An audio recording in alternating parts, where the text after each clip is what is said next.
ఎల్లుండి ఎమ్మెల్సీ అభ్యర్థుల్ని ప్రకటిస్తామన్నారు TPCC chief Mahesh Kumar Goud. సామాజిక సమీకరణాలతోనే అభ్యర్థుల్ని ప్రకటిస్తామన్నారు. రేపు సాయంత్రం ఢిల్లీకి వెళ్తున్నామన్న మహేష్ కుమార్ గౌడ్ హైకమాండ్ తో చర్చించిన తర్వాత అభ్యర్థుల్ని ప్రకటిస్తామన్నారు. సిపిఐకి ఒక ఎమ్మెల్సీ ఇవ్వాలని ఒప్పందంలో ఉందని, దీనిపై ఏఐసీసీ నిర్ణయం తీసుకుంటుందని చెప్పారు. అటు బండి సంజయ్ మతం పేరుతో రాజకీయం చేస్తున్నారని, కేంద్ర మంత్రులుగా కిషన్ రెడ్డి, సంజయ్ రాష్ట్రానికి ఏం తెచ్చారని ప్రశ్నించారు.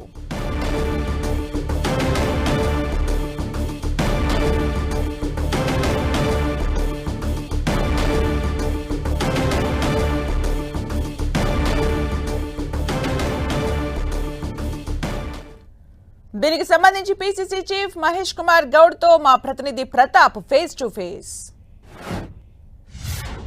కాంగ్రెస్ ఎమ్మెల్సీ అభ్యర్థులు ఎవరనే విషయాన్ని మన పీసీసీ చీఫ్ మహేష్ కుమార్ గౌడ్ ఉన్నారు, ఆయనతో మనం మాట్లాడదాం.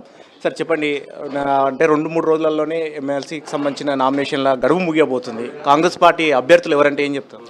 9 ఉదయానికల్లా కాంగ్రెస్ అభ్యర్థుల యొక్క ప్రకటన వస్తుంది.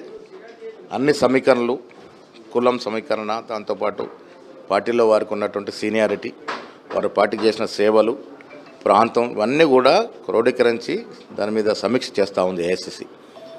వీలైనంత త్వరగా చేయాలనుకున్నప్పటికీ కూడా అహ్మదాబాద్లో డీసీసీ అధ్యక్షుల కన్వెన్షన్ ఉండడం వల్ల మా పెద్ద నాయకులంతా అనుకున్నారు. రేపు సాయంత్రం కూడా ఢిల్లీ చేరుకుంటారు. మేము కూడా రేపు సాయంత్రం ఢిల్లీ పోతాము.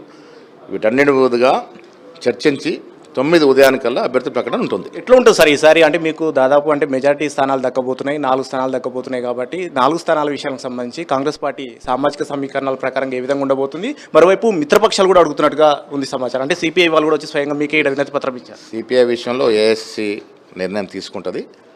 వారికి ఇవ్వాలనే ఒప్పందం గతంలో ఉంది అనే మాట వారు చెప్పడం జరిగింది. ఆ విషయంలో ఏఐసీసీ నిర్ణయం తీసుకుంటుంది.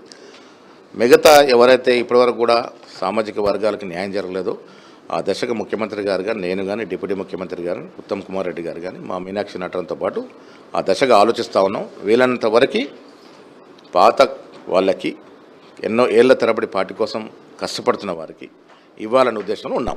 సరే, ఇంకొకటి గ్రాడ్యుయేట్ ఎమ్మెల్సీ ఎన్నికల ఫలితానికి సంబంధించి కేంద్ర మంత్రి బండి సంజయ్ కాంగ్రెస్ పార్టీకి రంజాన్ గిఫ్ట్ ఇచ్చామని స్టేట్మెంట్ ఇచ్చారు. ఇప్పుడు బండి సంజయ్ గారు కానీ, కిషన్ రెడ్డి గారు కానీ రోజు కులము, మతము పేరు తీయంది బతుకులేదు, వాళ్ళకి పూట గడవది పాపం. నేను సంజయ్ గారిని, కిషన్ రెడ్డిని అడుగుతా ఉన్నాను, మీరిద్దరు కేంద్రంలో మంత్రి పనులు ఎలగబెడుతున్నారు కదా, ఈ రాష్ట్రానికి మీరు ఈ 14 మాసాలుగా తెచ్చిందేమి? తెలంగాణ ప్రజల తరఫు నుంచి అడుగుతా ఉన్నా. మీ చేతగానితనం వల్ల, కేంద్ర మంత్రులుండి కూడా మీ చేతగానితనం వల్ల ఇవాళ కేంద్రంలో మనకు రావాల్సిన బడ్జెట్ ₹1 కూడా అడిషనల్గా రాలే. ఇది మీకు తలవంపు కాదా?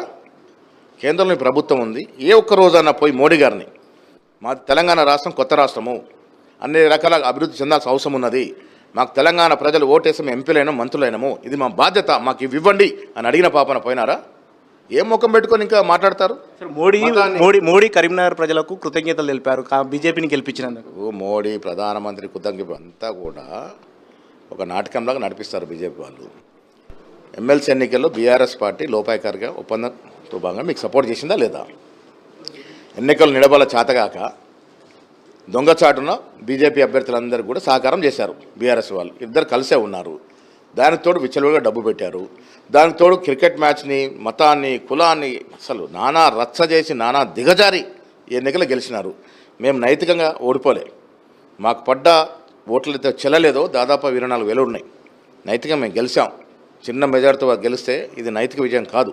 మీరు పెట్టిన డబ్బుకి, మీరు విద్వేషాన్ని రెచ్చగొట్టిన తీరుకి ఇది ఒక పెద్ద విజయం కాదని అనుకుంటాను. ఫైనల్గా చెప్పండి, మీరు అంటే ఇప్పుడు ఎల్లుండి ఢిల్లీ వెళ్తున్నామని చెప్తున్నారు ఎమ్మెల్సీ అభ్యర్థులకు సంబంధించి. మీరు చాలా కాలంగా మీ పీసీసీ అయిన తర్వాత కూడా పార్టీ కార్యవర్గానికి సంబంధించి పలుసార్లు వాయిదా పడుతూ వచ్చింది. ఇది ఏమైనా కొలిక్కి వచ్చే అవకాశం ఉంది? అది మంత్రివర్గానికి సంబంధించి ఈ మార్చి మాసంలో అవుతాయని ఆశిస్తా ఉన్నాను.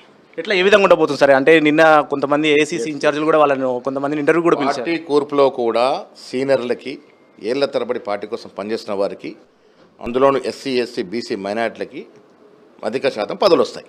రైట్, ఇది మొత్తం మీద ఎమ్మెల్సీ విషయంలో మాత్రం 2 రోజులలో అభ్యర్థుల ఖరారయ్యే అవకాశం ఉంటుందని చెప్తున్నారు. మార్చి 9న అభ్యర్థుల ప్రకటన ఉంటుంది. 10 వరకు నామినేషన్ల గడువు ఉంటుంది కాబట్టి ఆ లోపు చేస్తామంటారు. అదేవిధంగా చాలా కాలంగా పెండింగ్లో ఉన్న పార్టీ కార్యవర్గానికి సంబంధించి కూడా మార్చి నెలాఖరులోపు కూడా భర్తీ చేస్తామని చెప్తున్నారు. రవీందర్తో ప్రతాప్, 10 టీవీ, హైదరాబాద్.